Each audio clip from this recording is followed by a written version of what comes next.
Welcome. The same lawyer whose judgment became sensational that the denial of SC/ST case to scheduled caste converts to Christianity. Recent judgment, it became famous. It actually did not become famous. Intentionally, they made it famous throughout India to threaten the scheduled caste people not to convert, whatever may be. Strategically, intentionally, they spread the entire world, India, to terrorize the scheduled caste people not to go to churches and whatever it may be. That became viral. Many national media also covered that. That is Chintada Anand case, denial of SC status to scheduled caste converts. No SC/ST cases to them. That case, that petitioner, again he filed review petition yesterday. He filed review petition yesterday in the court. He was challenging High Court judgment, writ petition number 7114 of 2025 and 2026. The case scheduled caste status issue. Here, the interesting point in this case is that he is alleging judiciary manipulations in the judgment. This is so surprising case. Generally, these kind of things, people will gossip behind.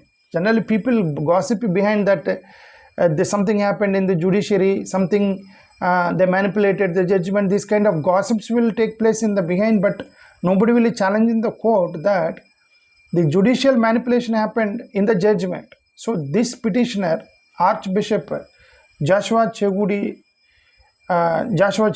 his name, Daniel Chegudi, someone, what is his name? Joshua Daniel Chegudi, Archbishop, he himself is a lawyer.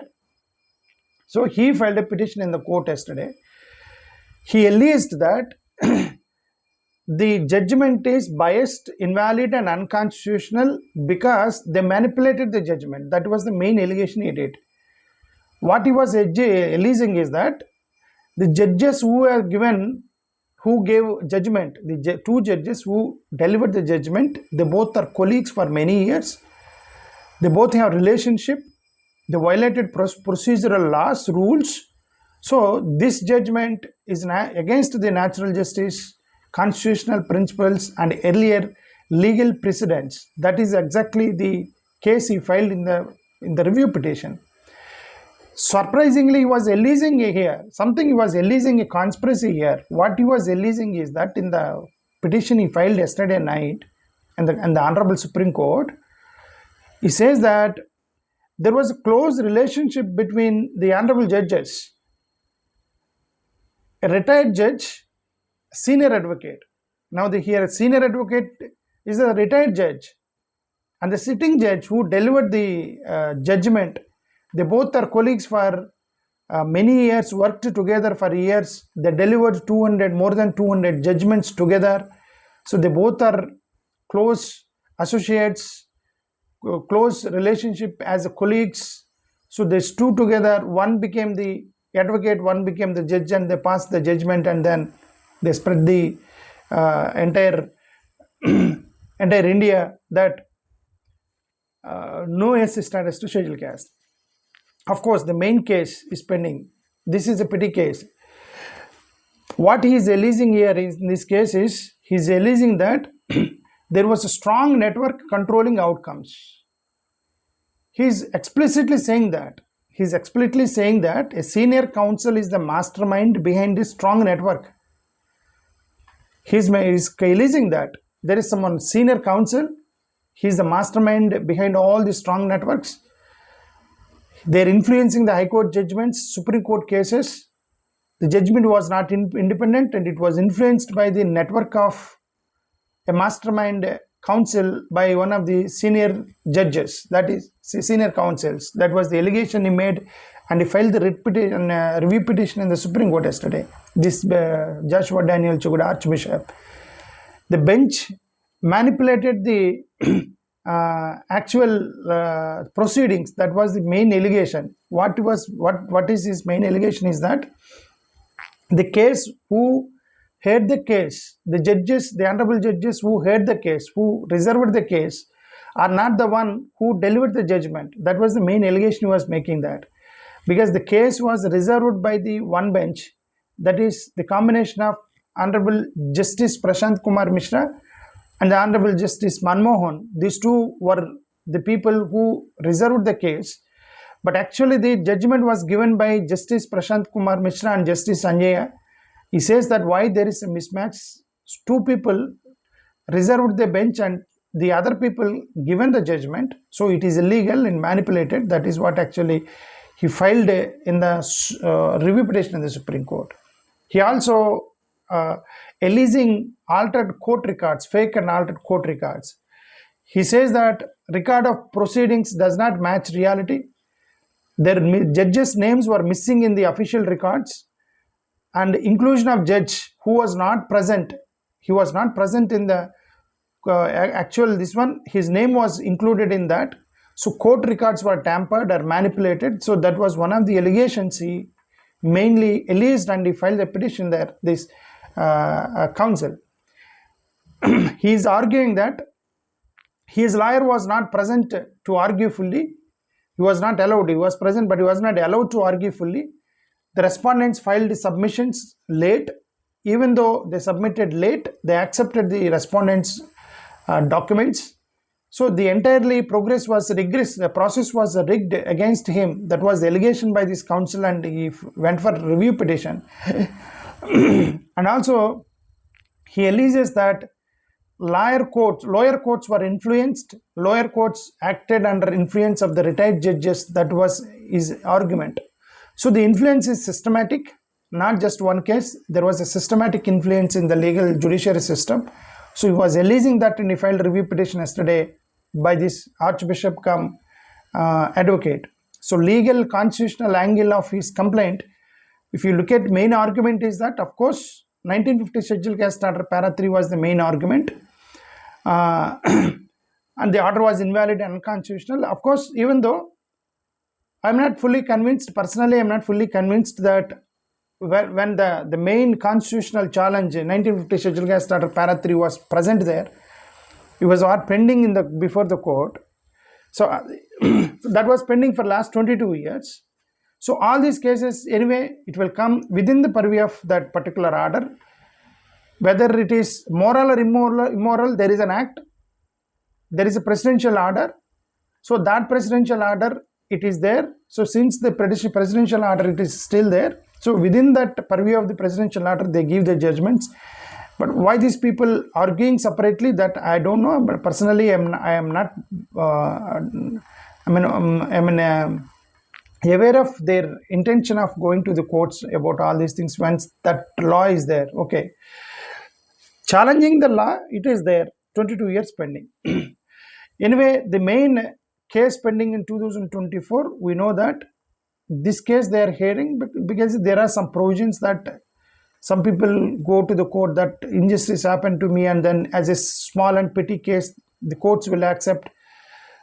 They will hear the cases, and then within that purview of the 1950 Schedule Caste Order, while giving the judgments, they pass some comments like it is injustice, but there is an order, so we had to obey that. These kind of judgments they will pass.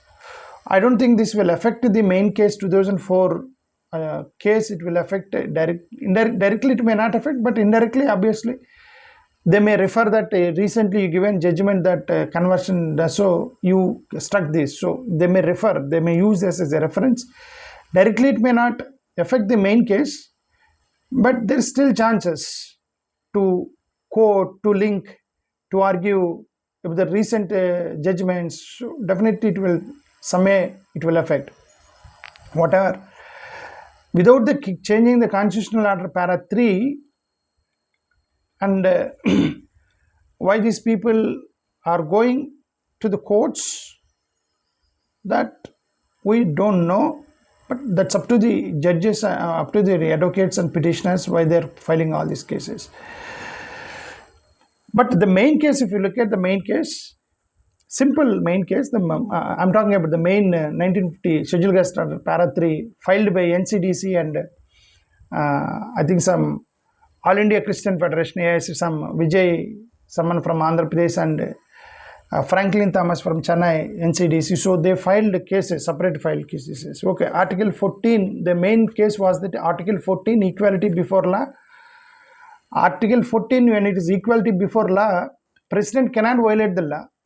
President is not above the Constitution of India. Parliament is not above the Constitution of India. Constitution is the ultimate and utmost priority.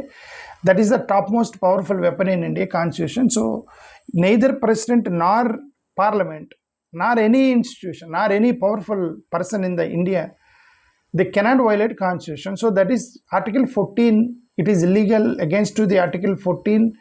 1950 Schedule Caste Para 3 is against the Article 14. So that was the main argument which was pending from 2004 onwards.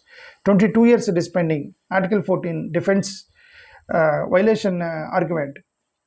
Of course, Article 15, there should not be discrimination. Article 16, equality in public employment.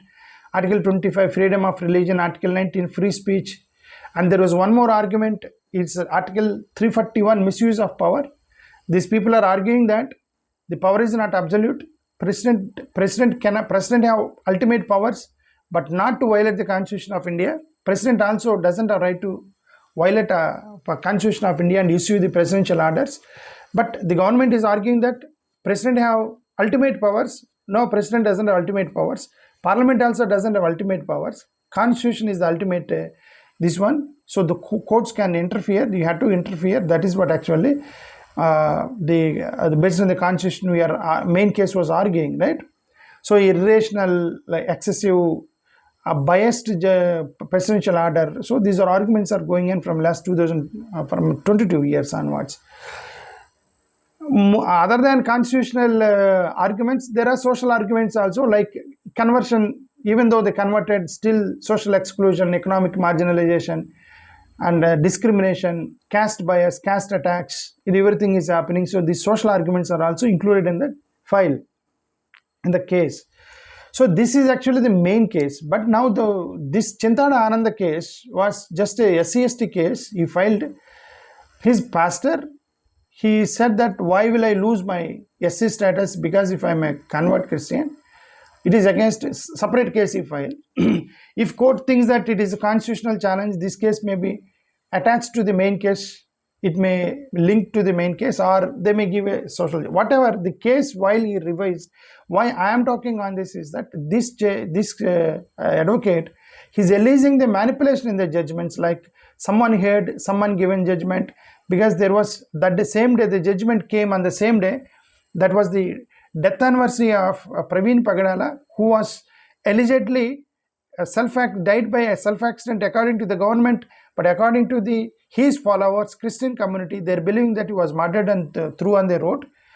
So that case, that was sensational, still is going on from last 2-3 years in, I think for 1 year in Andhra Pradesh. That was a major case, Praveen Pagadala case. So that day, these people were planning a big march, a big meeting that day.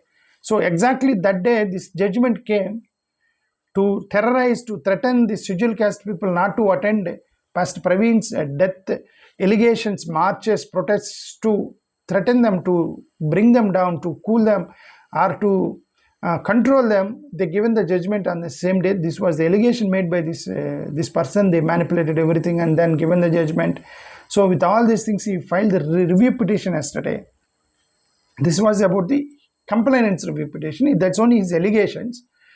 Whether it's true or not, after court accepts his review petition, court hears his arguments, after court gives judgment whether his allegations are wrong or right, true or false, we have to wait and see. This is exactly the case filed by this Chintada Ananda case petitioner, counsel, Joshua J. Goody, who filed the case. Thank you. Namaskar.